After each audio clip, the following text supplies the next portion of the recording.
In this video, we're going to study the characteristics or behavior of the capacitors.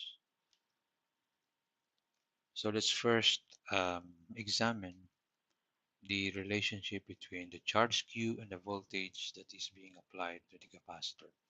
So let's say we have a capacitor.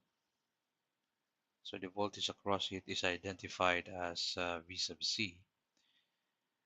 And let's say this capacitor is being connected directly to the voltage source V sub S.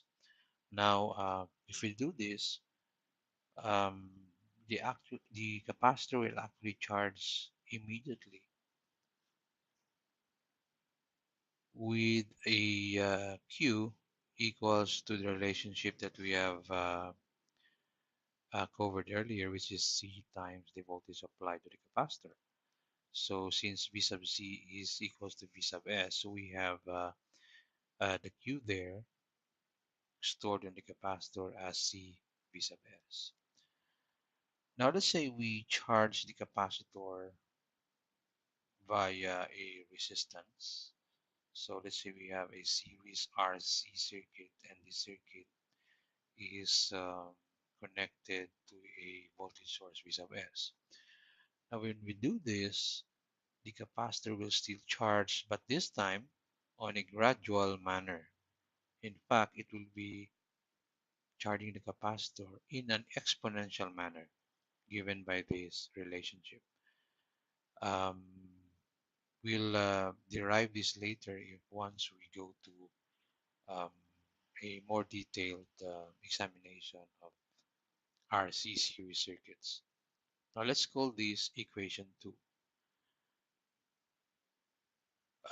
The rate of charging, so the capacitor is still being charged, but in, in an exponential manner, and the rate of charging is actually inversely proportional to the resistance that is in series with the capacitor.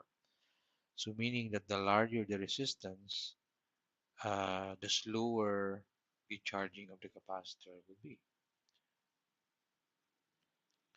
Now the rate of charging decreases as the voltage across the capacitor rises until it ceases when the voltage across the capacitor equals the charging voltage. So we can say that once charging stops, um, we say that the capacitor is actually fully charged. Now let's say we differentiate the equation 1. So equation 1 is this one. So let's differentiate both sides with respect to time. So we get this result. So this is a very important relationship that says that the current that is flowing towards the capacitor is actually proportional to the time rate of change of the voltage across the capacitor.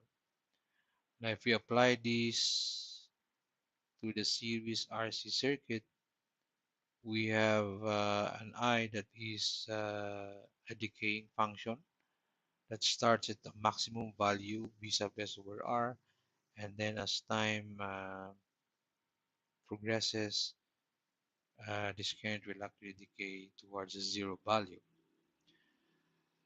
Now this equation number 3 tells us several things. First, that the current through the capacitor depends how fast the voltage is changing. So the higher the change of the voltage, the higher the current. Now when V sub Z is increasing, the current is actually directed towards the capacitor. That has a magnitude that is proportional to how fast that V sub C is changing or increasing in this case.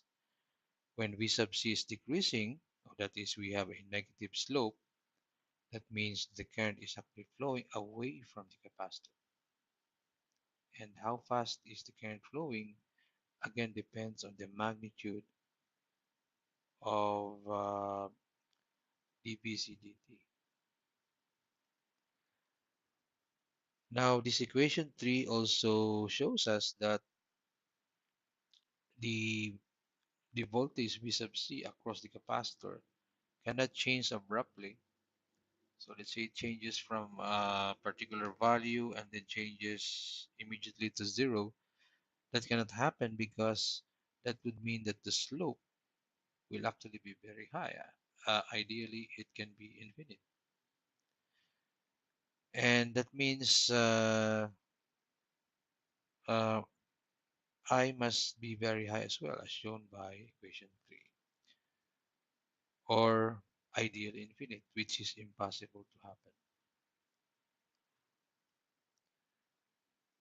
Now, for the current voltage relationship, uh, we can also solve for the voltage across given a current function. Um, and if we simplify this, so the voltage is actually equals to the integral of I dt plus an initial value of the capacitor. So initial voltage of the capacitor. Simplifying this shows us that the voltage across the capacitor is really the voltage due to the change in the accumulated charge plus any initial voltage.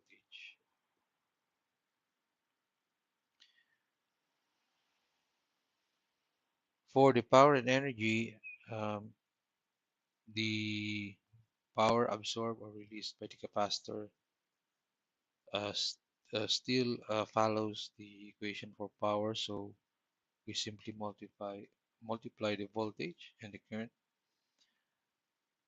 But since current is C dB C dt, we can use this and plug this into the equation for power. The energy absorbed or released by the capacitor can be derived by simply integrating the formula for P dt. So since P is given by this one, we can use this and plug it here, and you will get 1 half CVC squared. And since we have a relationship Q equals CVC, we can also express the energy absorbed or released by the capacitor in terms of the Q that is being stored by the capacitor. So in our next video, we're going to give some examples on how this behavior can be analyzed.